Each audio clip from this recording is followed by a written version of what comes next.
And hello there, I'm Laura Lee. Thanks for tuning in to Conversation for Exploration. This hour we continue with Richard Thompson, co-author of Forbidden Archaeology, and his newest work, Mysteries of the Sacred Universe, the Cosmology of the Bhagavad Purana. It is a Vedic religious sacred text. He says when you look at it through modern-day astronomy, you find a very sophisticated understanding and a four-tiered understanding, modeling of the universe, and we'll get to some of the more esoteric, etheric interpretations therein as well. He's been explaining the astronomical sophistication in this very ancient text, and I want to mention that Richard's book, which tells the whole story, he's got a video which helps mightily in understanding this with wonderful graphics and three-dimensional depictions of what he's talking about. And he's also got a CD which includes both some text and that little animated video and other pictures that you can go through, find very easily in the search function. So all three items on his Mysteries of the Sacred Universe are available at the radio bookstore at 800-243-1438. You'll want to visit Richard's website as well.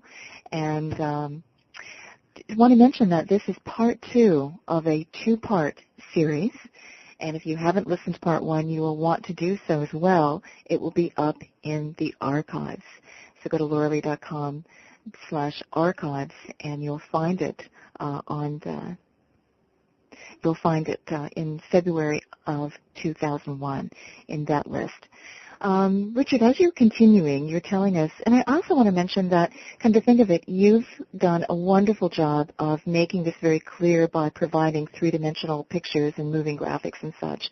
The ancients didn't have that to convey from one to the other, from one person to another, this body of knowledge which makes it so much easier to depict in 3 dimensions. So when you consider what limitations they had for the conveyance of knowledge, it's very interesting, isn't it? They did have a model, as you put in the picture of the book. But I was just going to say, it's much harder to convey information back then, let alone preserve it. But then who's to know how long our understanding is going to be preserved? Who knows if we blow ourselves back to the caveman days? Who knows how much of our very sophisticated knowledge is going to remain? It depends so much on the state of affairs. I want to talk to you later about the Kali Yuga and the Golden Age and the Dark Ages and such. But you were just explaining to us about the this plane of the ecliptic, this vast plane, and you model it to a seed. You break open a seed that's split in down the hemispheres, and this is a good representation of this LP wedged in the middle of an egg shape. And this LP is where all the action's taking place. This is where the solar system and all the planets are pretty much on a plane residing. And you were mentioning how this ancient text felt it wasn't just Earth, but it was the entire plane that they were concerned with. And we'll get to the realms of the gods and the demigods, their playground, in just a moment. But you were also mentioning that somehow, as they describe it in terms of their units of length, they pretty much got it accurate in terms of the length of the diameter of the solar system. What are the chances of that? And also, when you chart out the spiral graphs of the orbits of the planets around the Earth, they got that pretty accurately too, as laid out on this map that they're constructing. What are the chances of that being random or coincidental? Well, that's a very good question because, of course, initially, what you might expect is that something like that is just a coincidence. So as I was saying, basically what you find is that these orbits that are shaped like a spirograph design, the geocentric orbits of the planets, they are bounded, each one is bounded on the inside and on the outside by one of the rings of Bhu-mandala. And the alignment is quite accurate. So you might ask, well, if we just took a bunch of rings, we just made up some numbers and just threw down some rings, what are the chances that they would line up with the planetary orbits in this way? Very small, I would think. Well, it turns out you can study that because that will, of course, be initially one of the objections. someone will say, well, it's just a coincidence. Turns out, though, that it's a number of coincidences, not just one coincidence. And the interesting thing is that it's a consistent pattern. If you look at the way that the rings fall, you'll find that it's symmetric, it doesn't have gaps in it, and everything lines up in a very nice way, as you would expect if it really was intended as a map of the solar system. What would the authors of this book need to know in order to lay this out so accurately?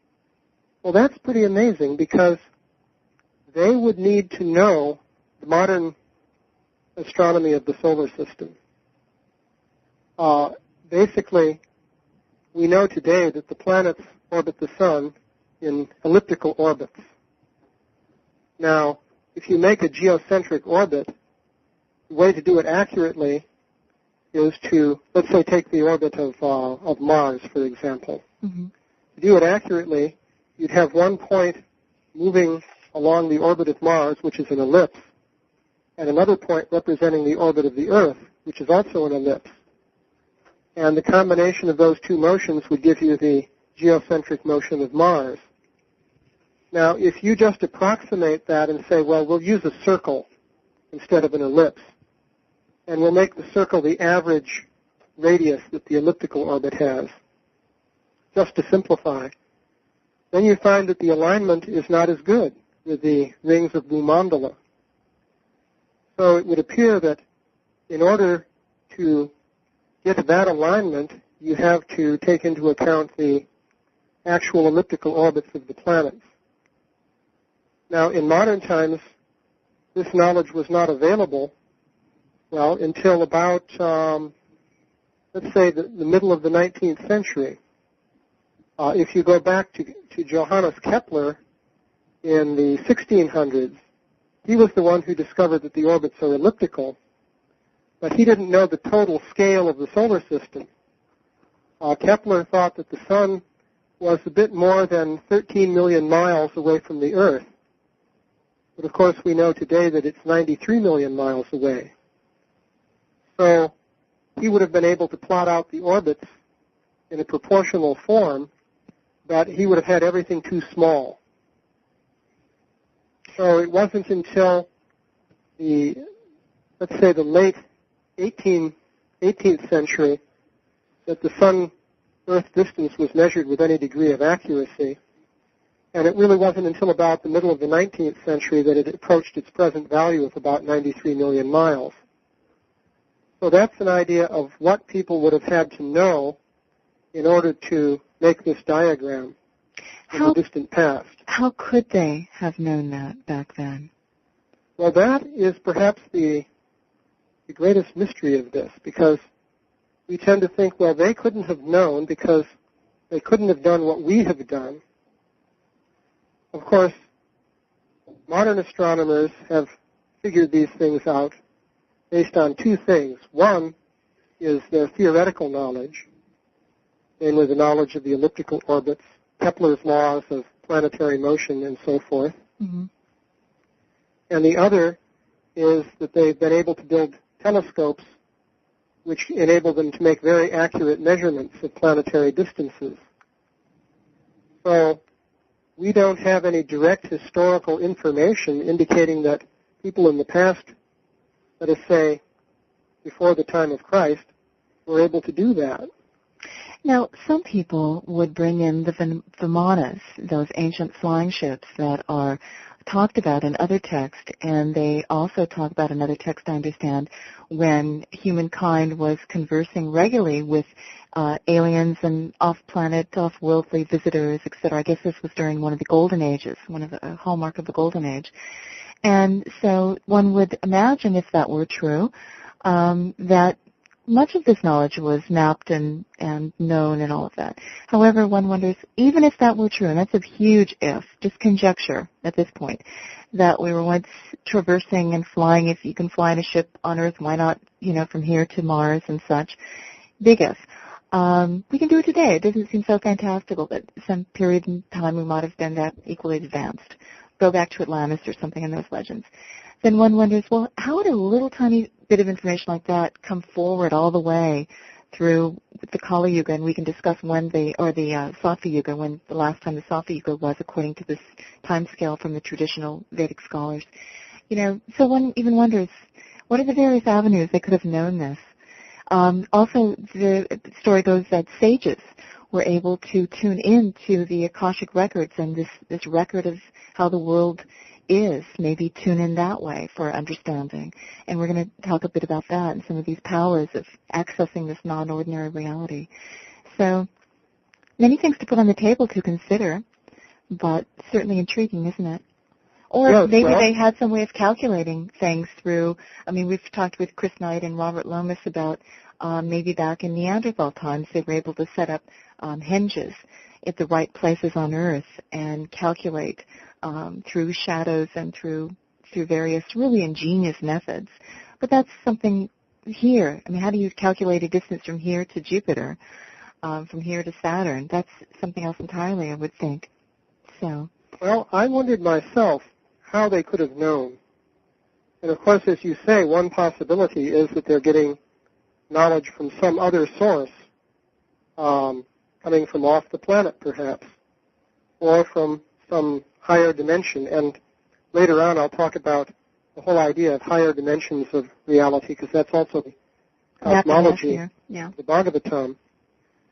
But one thing that led me to think that there was human knowledge on this level of sophistication is the connection that I discovered with the Egyptian pyramids.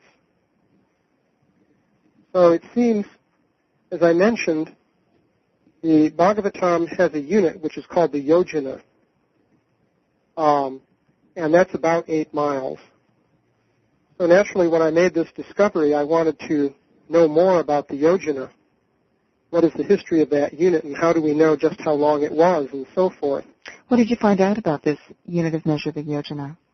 Well, it turns out that I was able to trace it historically, because there are various pieces of evidence. For example, just to give you an idea of some of the elements, there was an ambassador to an Indian king in around 300 BC, an ambassador actually from the king named Seleucus Nicator, who ruled what is now called Persia. This Seleucus Nicator was the successor of Alexander the Great. So he sent an ambassador named Megasthenes to the court of a king Chandragupta living in India. And this Megasthenes later wrote a book about his experiences there. And although the book itself has been lost, different quotations from it have come down to us from various sources.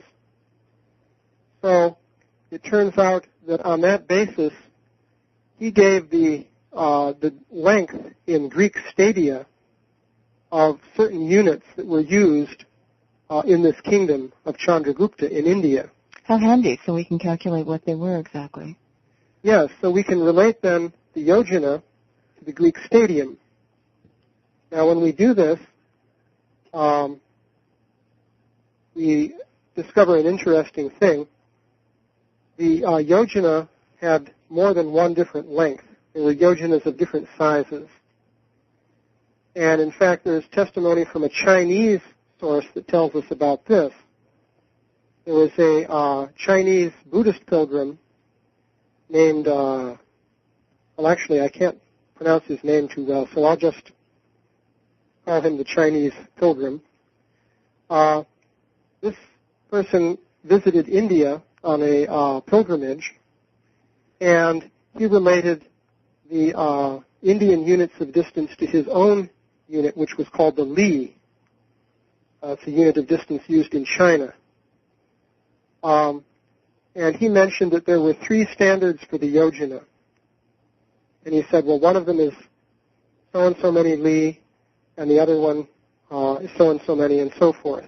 They do like to make it complicated, don't they? Excuse me? I said they do like to make it complicated, don't they? Well, one thing you learn if you study ancient units is that very often they had multiple values. It's something you have to get used to. It doesn't mean, though, that they were just defined in a helter-skelter way.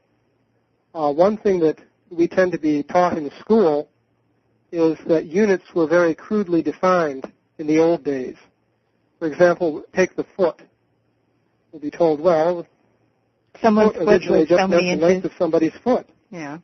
And that varies like anything, so it shows how crude their units were. Or when a new king came in, you would start the unit of measure from his foot, Right. thenceforward. Or you hear stories like that, yeah. Right, or the yard was the length from the tip of his nose out to his extended finger and so forth. Yeah. Well, it turns out that's not quite true. Here I discovered a very interesting source of information. Well, there were two scholars. One was named Livios Stachini, and the other is named Schwaller de Lubitsch. Oh, the Temple of Man. Pardon me? Schwaller de Lubitsch in the Temple of Man, his work Yes. in Egypt, yeah. Schwaller de Lubitsch is a very interesting scholar. He spent years in Egypt making measurements of different monuments and temples and so forth. And he discovered, first of all, that some of the, in fact, all of the units of length used in ancient Egypt had scientific definitions. In other words, they weren't just crudely defined as the length of the pharaoh's foot or something like that. And they also had a means of accurately assessing it, right? You didn't have to go to some standard unit and measure off from it and then create all your own measurements. You could calculate it using this definition, I'm assuming. Yes, well, the interesting thing is the units turned out to be based on subdivisions of latitude. Mm-hmm. And this is a very useful way to define a unit. Because then you tie in time as well. Okay. Pardon me? Because then you tie in measure of time as well, and you've got a standard, the Earth, from which to always derive from. Right. In other words, if things are lost, but you remember what the definition was, Mm-hmm. then the Earth is there waiting to be measured, and you can recover the unit. Whereas if your unit is just a rod sitting in the king's palace, then if there's an invasion and the palace is burned down, You're lost. there goes your unit. Yeah. Okay. So units were actually defined in terms of subdivisions of the degree of latitude, or a subdivision of the entire distance, let's say, from the equator to the North Pole. Now, the curious thing is that this was started again in modern times with the metric system. The meter was defined in the metric system, and this was done at around the time of the French Revolution. It was defined as 1/10,000,000th of the distance from the equator to the North Pole along the meridian through Paris. So, of course, nowadays the meter is defined in terms of some atomic standard. Mm-hmm. But the original definition was based on the length of this meridian. It turns out that Schwaller de Lubitsch found that the units used in Egypt were similarly defined. Not only that, but he found that units had a variable length based on different latitudes. So let me tell you the story behind that. Okay. I'll give you an example. There's a certain temple in Luxor in Egypt in which he was measuring the main sanctuary. And at the northern wall of the sanctuary was a certain number of fathoms. The Egyptians apparently had the same unit that we call the fathom. The south wall was also a certain number of fathoms, but the distances weren't quite the same. It turns out that the northern wall was measured in the fathom based on subdivision of a degree of latitude at the North Pole, Mm-hmm. and the fathom for the southern wall corresponded exactly to what you would get if you took the same subdivision of a degree of latitude at the equator. Oh, how funny. It sounds like the NASA project where they miscalculated. One team was working in centigrade and the other in Celsius or something.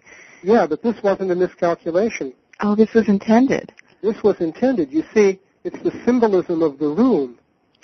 The rune represented the whole Earth. Oh, I see. So they want the northern and the southern hemispheres. So the northern wall represented the North Pole, and the southern wall represented, well, the equator.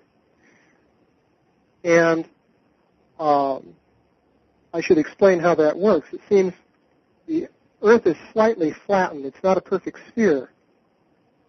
So if the Earth was a perfect sphere, the length of a degree of latitude would be the same as you go from the equator up to the North Pole. It wouldn't make any difference where you were.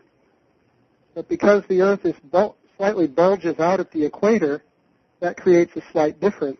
And they knew that, and they were able to calculate the difference? It's amazing.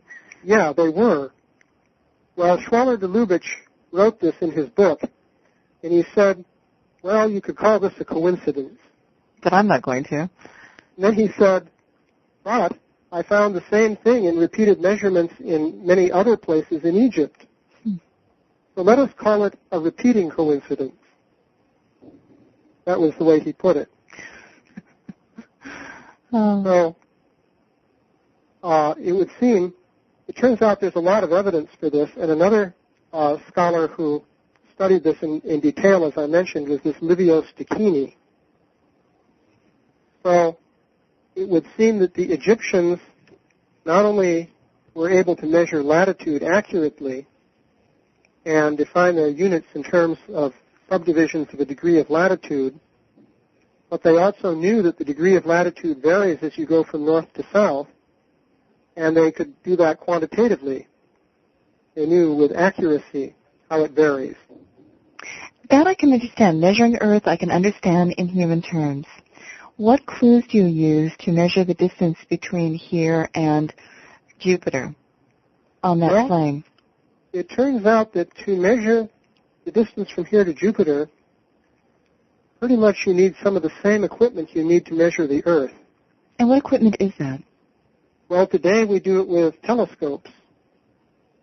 And these are not just any old telescopes, but they're telescopes mounted on a very carefully calibrated scale so that you can accurately measure angles. So for measuring the Earth, what they do is use trigonometry. They lay out triangles, and in this way they're able to calculate distance, because otherwise the Earth is so irregular that you can't accurately calculate the distance from one point to another. How far back do you think the telescope goes? And they couldn't have calibrated back then, I wouldn't assume. So how do you think they did it? Well, we don't know. But we do know that apparently they did it. So. And what date does the Bhagavad Purana date to? Well, the traditional date for the Bhagavad Purana is, in fact, about the beginning of Kali Yuga. In other words, 3102 BC, roughly. How do we know that that's the original date, or that it wasn't a incarnation of an earlier text where you incorporate this and you build on it? You know, or well, that how do we know it originated if you go to the position of modern scholarship, what you'll hear is that the Bhagavatam dates back to around 1000 AD. Now, that's a big difference. That is a big difference. 1000 AD versus 3000 BC. Book, I actually listed a table of dates given by various scholars.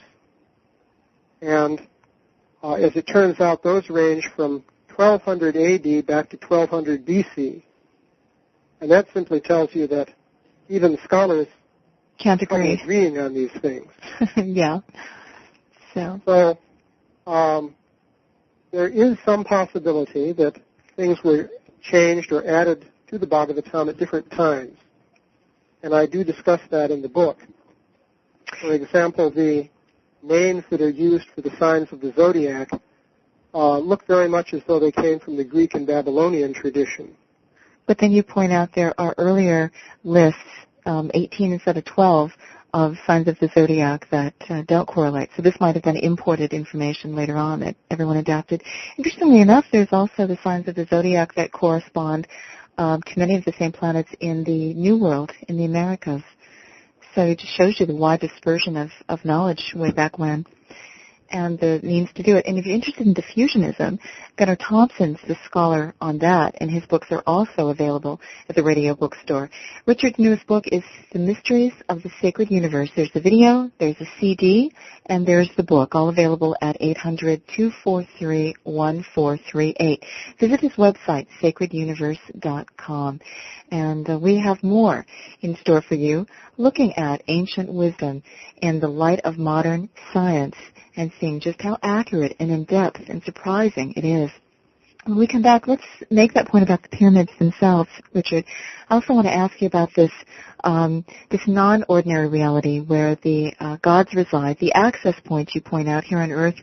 The Himalayas and other important sites were seen to be access points to this, or meditation consciousness could get you there as well, and some of the stories about what takes place when humans are able to contact that realm. And also I want to understand the Sattva Yuga, the Kali Yuga, that whole time scale when humankind was more in contact with these celestial realms to a greater degree in the Sattva Yuga, how long ago that was, and understand also the vast time scales imagined by the Vedic scholars. We continue with Richard Thompson. I'm Laura Lee.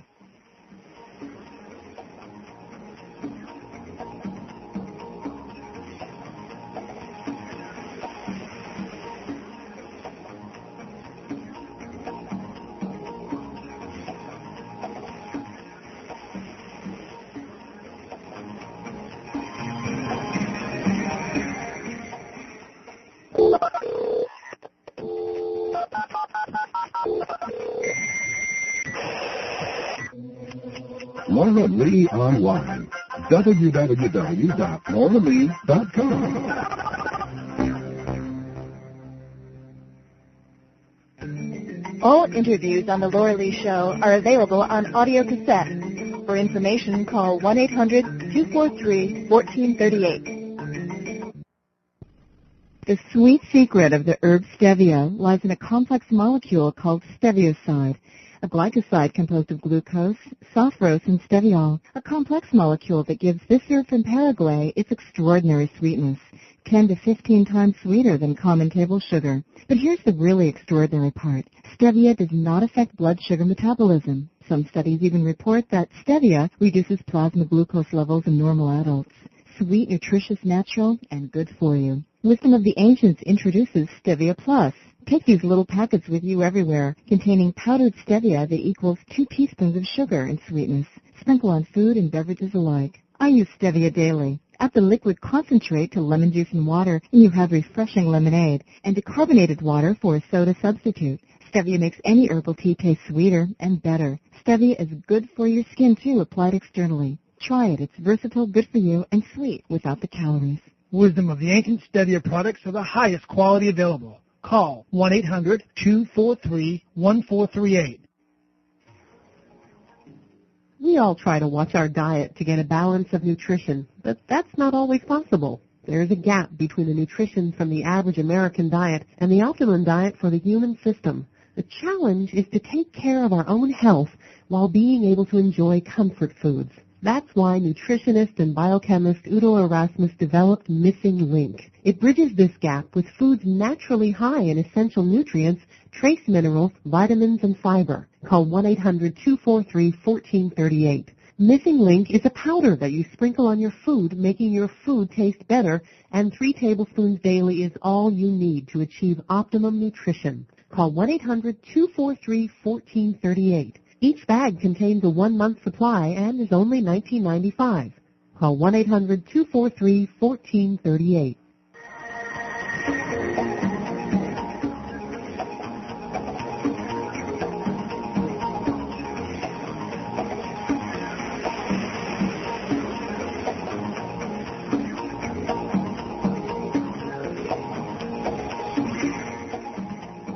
Laura Lee here in the Laura Lee Show. We continue our conversation with Richard Thompson.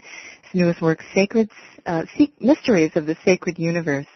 Richard, you're telling us about units of measure, and you're talking about how the ancients wisely pinned their units of measure on the Earth itself, subdivisions of the length of a latitude, or from pole to Earth to equator or such. Very smart. Also, I understand they pin time into the movings of this gear clock that you could construct from the motions of Earth and Sun and Moon around the solar system. Also, a wonderful method.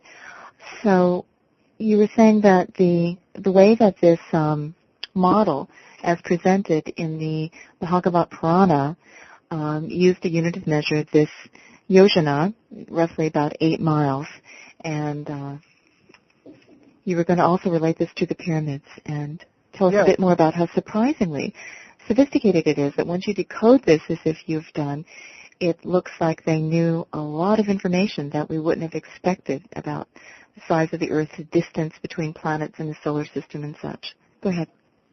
Yes, well, it turns out, if you look at the units used by the ancient Egyptians, you can trace them in the West all the way up to the present time. How so? And this was done in detail by Livio Stecchini, for example. So the way it works is that, first of all, you're dealing with units of length, volume, and weight. Once you have a unit of length, you just make a cube out of it, and you have a unit of volume. Mm-hmm. And then filling that with water, or gold, as the case may be, you can define units of weight. Of course, you use gold for the smaller units. So this was apparently done, and Stecchini showed how you can trace some of these units up through the Greeks, through the Roman Empire, from there into the Islamic civilization, from there back into Europe, and all the way right up to the present day. Did he do work in the New World as well? I haven't myself. It would be very interesting to investigate these units in the New World. Another case for diffusionism, but go ahead. Yeah. What I did find, though, is that the yojana is tied in with these units. For example, as I mentioned, there are different standards of the yojana, and I found 2 basic standards of the yojana, one of which is divided into 32,000 haftas. The hafta is equivalent of a cubit. Roughly, it's the distance from your elbow to your fingertip. Yeah, but it depends on, I see, roughly. So it could be anybody's elbow to fingertip. See, that's the key to this use of units keyed to the human body. It's only rough. These units had accurate definitions, just as we do today. But in a pinch, you have a unit of measure right there in your own body that you can use to get at least a rough estimate. Yeah. Yeah. If you want to lay out a distance, you can use your feet, if you have standard-sized feet, that is. But, and just like in Germany in the Middle Ages, to measure a length, they would bring the first 12 men who came out of the church on Sunday and take the average length of their feet to get a length for the foot. But the point is that the original definition was actually scientific. This was merely a practical definition in terms of the human body. So the same is true of the cubit. Now, if you calculate the length of the cubit from the yojana, you see the correlation between the orbits and the rings of Bhu-mandala, which I discovered, gives you an accurate length for the yojana. It comes out to 8.49 something miles, about 8.5 miles. So if you subdivide that into cubits, you find that that corresponds to some of the units used in Egypt. And in particular, consider the Great Pyramid of Giza in Egypt. Now that building, however they did it, was laid out with surprising accuracy. The side of the pyramid comes out to about 500 of these cubits. It's accurate within plus or minus a couple of millimeters to a square for the entire base of the pyramid. Considering how big it is, that's an incredible degree of tolerance. Yeah, it has incredible accuracy considering its enormous size. And then it's even worse if you consider that this building was made out of 2.5-ton blocks on the average. So imagine moving 2.5-ton blocks into position with that kind of accuracy. I'm expecting them all to line up. Yeah, furthermore, as you go up the sides of the pyramid or the faces of the pyramid, the courses of masonry made out of these 2.5-ton blocks do not skew. In other words, they keep the same alignment as you go up, which would be very difficult to do, especially if you have a bunch of slaves pulling blocks on rollers or something of that nature, as you see in the movies. And it's not easy to adjust this thing either. I mean, it's weighing tons. So how do you adjust it here, adjust it there? Yeah. Right.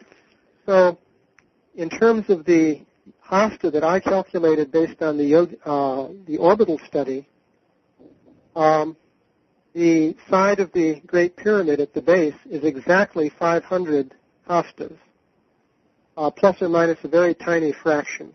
Were they counting in base 10? Is the 500 significant? Was it a nice round number for them? Could be. I mean, 500 is a suspiciously round number. If you're in base 10. Yeah. Well, in India they used base 10. That we know. In fact, India is the home of the decimal number system. Oh, is it? I didn't know that. Yeah, we call our number system Arabic. But in fact, the Arabs got it from the Hindus. Huh. And probably body measure, 10 fingers?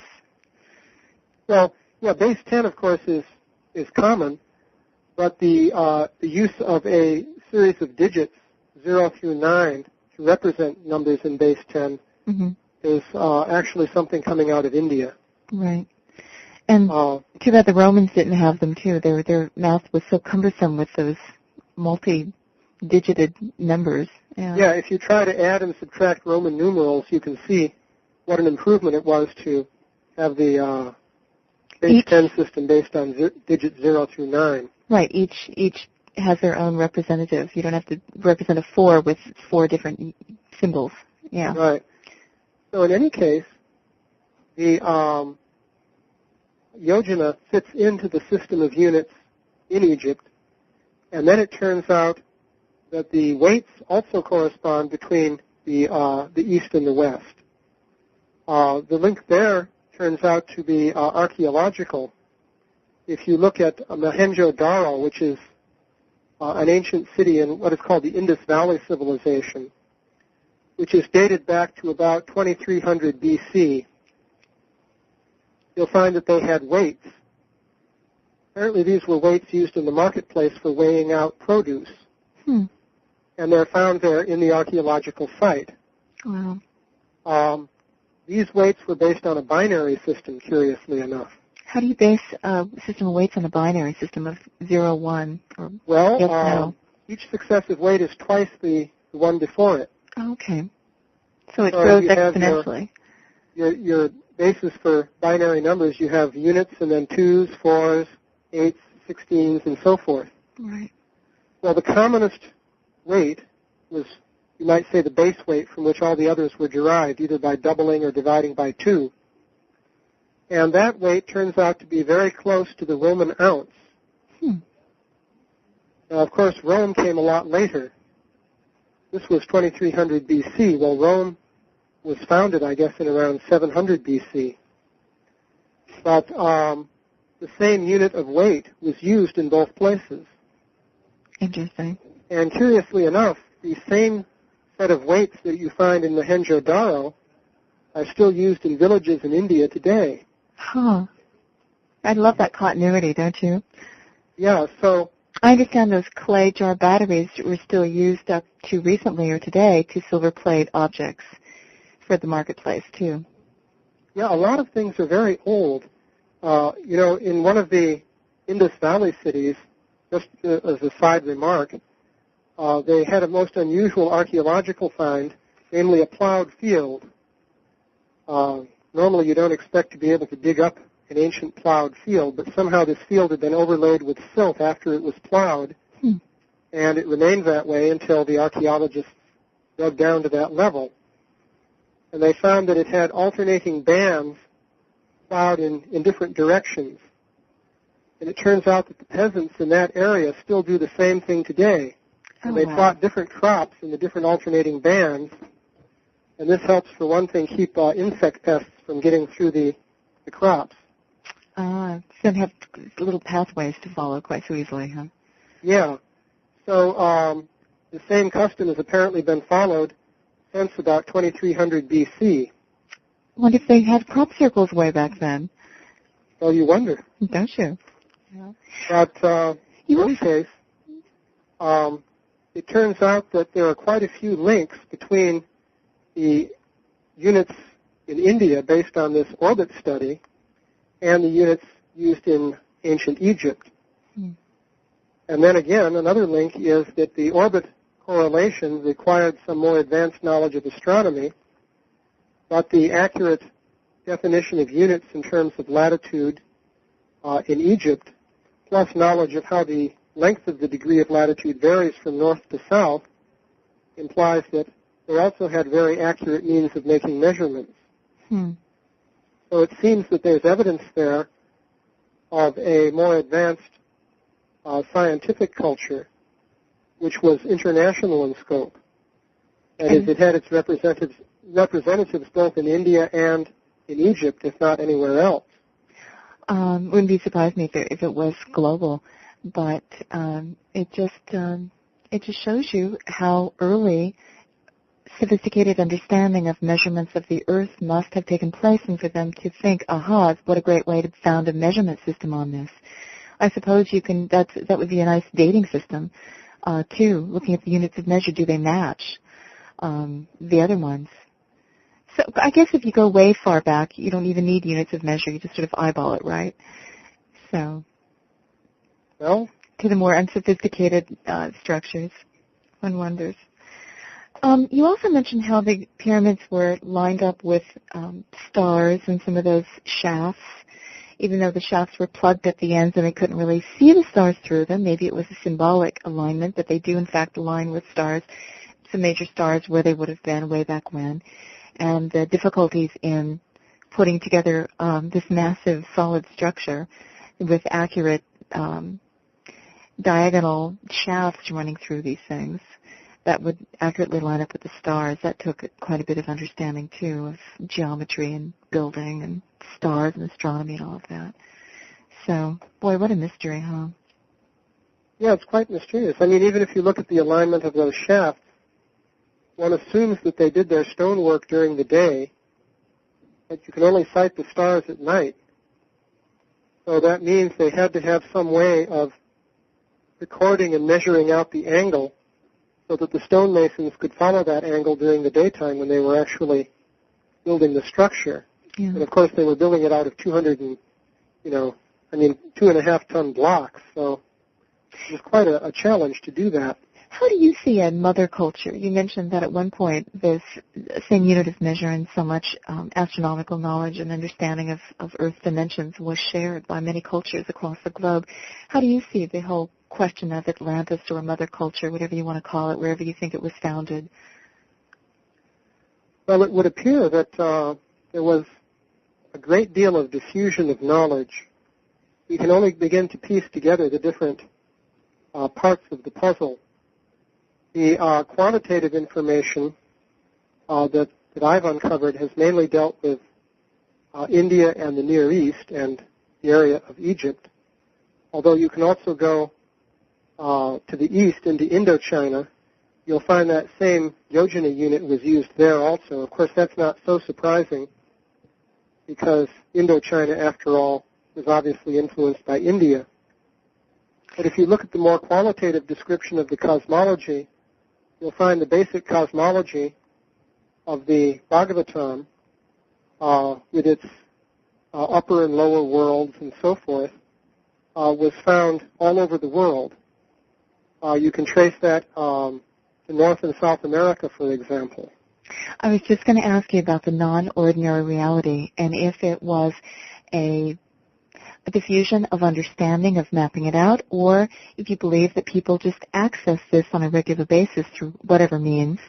I mean, many indigenous cultures, too, hunter-gatherer societies, had well-practiced access points to the non-ordinary reality, and they also configured that in terms of upper world, middle world, where all the action happened, and lower world. So let's talk about the mapping out of that. Well, in the Bhagavatam, the world in which everything can be reduced to measurement is only part of the total picture. And the way the universe is laid out, you have the disk of Bhu-mandala, which we've been discussing in terms of the planetary orbits and the units and so forth. And then above that, you have a series of higher worlds, and below it, you also have a series of different worlds. We call them underworlds or whatever. It turns out that these represent different levels of spiritual consciousness. And at least some of them were regarded as being incomprehensible to the human intellect. For example, there are 7 upper systems described in the Bhagavatam. The topmost system is called Brahma Loka, and that is described using the Sanskrit word, which means that it is beyond the power of the mind or of words to describe. So you have these different levels of reality, which are represented in terms of planes parallel to Bhu-mandala, going up and down. And you certainly see the same idea in many different societies. You do, all don't over you? the world. Yeah. Do you suppose that the brain just allows us to have these mystical moments, and then we like to map them out because humans like to connect the dots, and we love to put things into context to map things out for ourselves, so to speak? Or do you believe that these realms exist and somehow our Western society has ignored or denied their existence, but that they're there, they impact us, and we're just blinded by scientific knowledge to understand the deep impact of the spiritual realm upon our lives? Well, what you find is that in science, as in any other field of human endeavor, the tendency is to stick with what works and what is familiar. So the main development of modern science dates back to Isaac Newton and his laws of physics. Even though Newton was a mystic. Yes, Newton was a mystic. Newton was not a Newtonian, as it turns out. He spent many years of his life writing treatises on theology, for example. And astrology. Astrology, yes, and alchemy. Apparently, he was trying to learn the secrets of alchemy, and alchemy is more than just chemistry. As Carl Jung discovered, it's also a mystical system of knowledge. Yeah. And a way of mapping things out again, right? A lot of these are maps.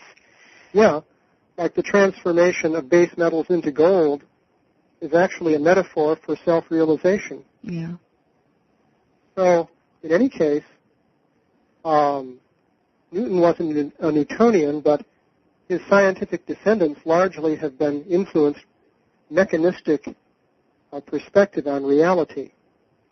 And so the tendency has been to edit out all those aspects of reality that don't fit into that picture. So the ironic thing then is that people in so-called primitive tribes often have more advanced knowledge of certain aspects of reality than people in the modern scientific community. More balanced, those ancients were, because as you point out, this model that we've been talking about points to a geographical world, an astronomical world, a topographical world, and a spiritual realm as well. So you're saying this is where they felt that these spiritual planes resided. Well, you see, I mentioned earlier that the text of the Bhagavatam is written in such a way that you have multiple interpretations of one given piece of text. And that applies very much in this case. The ancient understanding actually was that the spiritual dimensions are basically interwoven with the gross material dimensions that we directly perceive. And the idea was that there's communication between these different realms. And furthermore, there were methods such as yoga and meditation and so forth, whereby an individual could pass from one realm into the other. So this was the understanding. This is explained in the Bhagavatam, once again, in geographical terms. You know, the geographical metaphor is used to refer to many different things. And so the structure of Bhu-mandala can be seen, on the one hand, as a map of the solar system. On the other hand, and this is something I didn't go into, it's a map of the basic area of geography of India and parts of Asia to the north, east, and west of that. That's another whole topic. Mm-hmm. Then a third meaning is that it refers to the Earth globe and the passing of day and night and the seasons.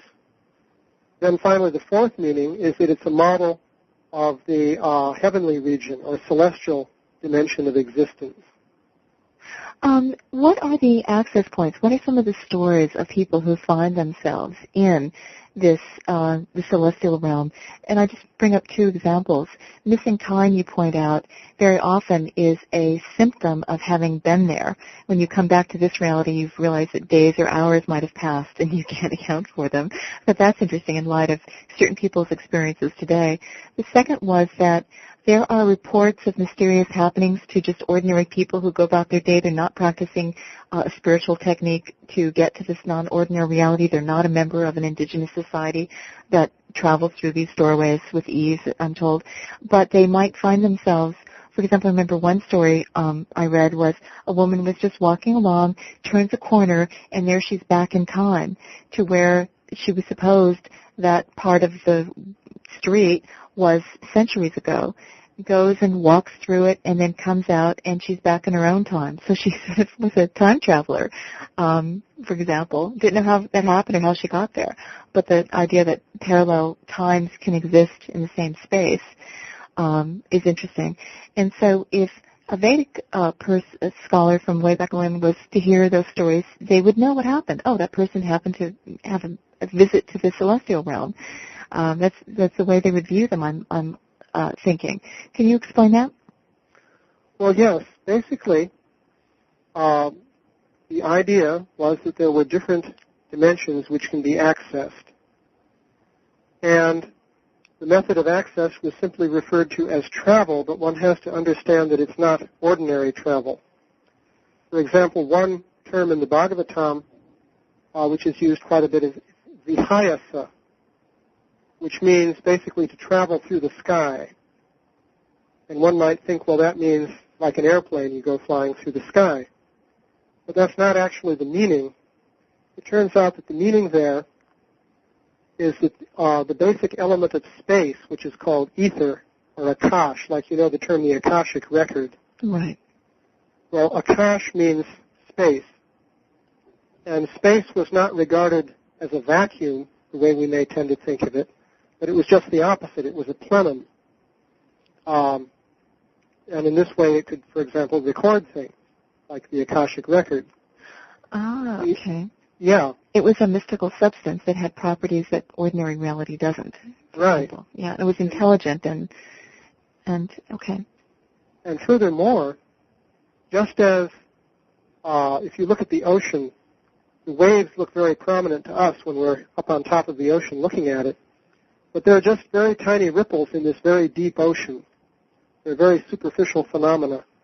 So similarly, matter as we know it is considered to be like a very superficial phenomenon on the background of this ether, this space.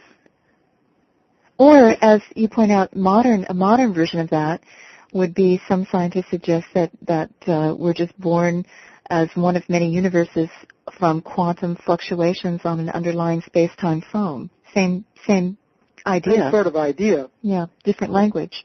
Yeah, but here the concept was that you could actually decouple yourself from matter as we know it around us and move directly through space. Now, if you did that, because you decoupled from ordinary matter, you would pass through walls and so forth, and you wouldn't even notice it. And then in another place, you could reverse that decoupling, and you'd be back in the ordinary world. So this is what they actually meant by traveling through the sky. Okay. That's the sky, that realm of the ether is what they were the referring sky to. is not something up overhead necessarily, although it's there too. It's the celestial realm. It's the realm of the ether, which is right here. It's everywhere. So the idea was you could decouple from this world, travel, and you wouldn't have to necessarily recouple back into this world. You could enter into a different world because there will be many different continua which are actually available. This also gets to the idea that some mathematicians today use to describe our universe as being composed of multiple dimensions. Now, isn't that interesting, that this ancient idea, same space that it occupies, just a different dimension or different frequency or whatever? Yeah. Yes, it's the same basic idea. So in the stories in the Bhagavatam and the Puranas and so forth, this was taken for granted, practically speaking. Now, just to mention your missing time story, I have a story like that in the book, actually. There's a reference in the Bhagavatam to lower worlds which can be entered. And there's a story that in one of these worlds, it seems that the conditions there are, it's sort of like a rich man's paradise, a little bit decadent.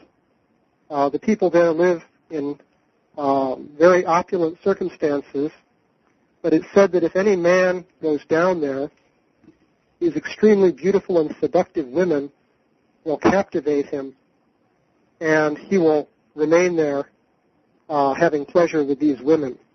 That's the story. Well, I discovered that in China, they have a similar story about caves down under the earth. And there's a story about one man who went through a tunnel and came into one of these caves. And once he entered the cave, it was as though he was in daylight. There was no sun visible, but there seemed to be a sky with clouds and so forth, as though he was outdoors, even though he was way under the ground. Oh, interesting. And we're getting into the Hollow Earth type of stories. Yeah. Right. Well, the story goes that these very beautiful women approached him and fed him this beverage, and he began to feel very attracted to them and so forth. But at that point, he remembered his family, and he decided, well, I better get out of here fast. So before the siren calls. Huh? Before the sirens call. Yeah, right. So he left the cave and wandered back through the tunnel, finally came back to his village, but everything had changed. Oh, years had gone by. Yeah. Yeah, years and years had gone by, and all the people of his time had died long ago. Interesting. So it was a case of missing time. Yep. Richard, we're out of time, but I want to say thank you for all of the very in-depth and insightful work that you do. And with the mysteries of the sacred universe, you've really hit on another one of those wonderful cases in which you can explain how the sophisticated understanding of our world could be expressed in such an ancient text. So I appreciate all that you've done. That was Richard Thompson. Don't forget his earlier work, Forbidden Archaeology. Also, we have the video, the book, all of that, as we do with this one, Mysteries of the Sacred Universe, the book, the video, the CD, available at 800-243-1438. Look for other Richard Thompson interviews on The Laura Lee Show in our archives. Thanks for listening. I'm Laura Lee.